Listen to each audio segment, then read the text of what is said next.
Hello everyone, welcome back to my channel daily blog.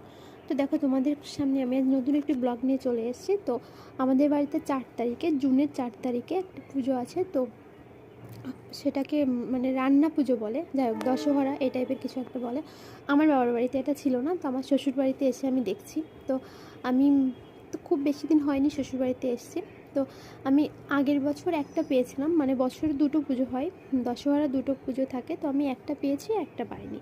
তো আগেরবার আমার শাশুড়ি মাই সব কিছু করেছিল, যেহেতু আমার ফার্স্ট ছিল সেই বছরটা। তো এবার শাশুড়ি বললো ঠাকুরঘরটা আমাকে গুছিয়ে নিতে। তো এতদিন ঠাকুরঘরটা আমার শাশুড়ির মায়ের মন মতো, তার ইচ্ছা মতো গোছানো ছিল। তো সে তার মতো করে সব জিনিসগুলো গুছিয়ে রেখেছিল।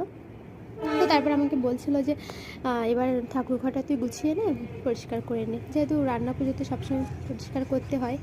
তো তার জন্য আমি এসেছিলাম পরিষ্কার করার জন্য। তো তাড়াতাড়ি আমার রান্না বান্নাটা শেষ করে স্নান করে তো চলে এসেছি ঠাকুর ঘরে।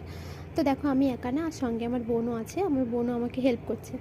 তো আমি ওপর আসলে এত উঁচু ছিল তাকটা, আমি মানে কোনোভাবেই আমাকে হাতে পাওয়া সম্ভব ছিল না। আমি কেন, কেউ পাবে না অতটা ওপরে।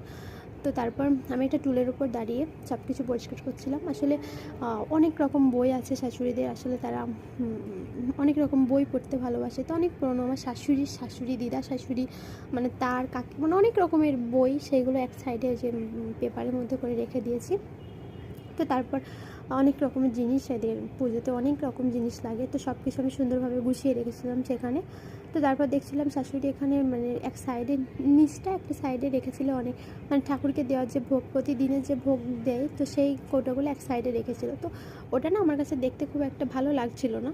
তো তারপর আমি কী করেছিলাম, ওইটা আমি সরিয়ে দিয়েছি, দিয়ে তো আমি ওপরে মানে নিচটা আমি আমার মতো করেই সুন্দর করে গুছিয়ে রাখলাম। তো ওই কৌটোগুলো দেখলাম একটু নোংরা হয়ে গেছিলো, আসলে প্রতিনিয়ত এটা থেকে ঠাকুরকে ভোগ দেওয়া হচ্ছে, তো ধরতে ধরতে না একটা নোংরা পড়েছিল। তো আমি বোনকে বললাম তুই এটা একটু পরিষ্কার করে দে।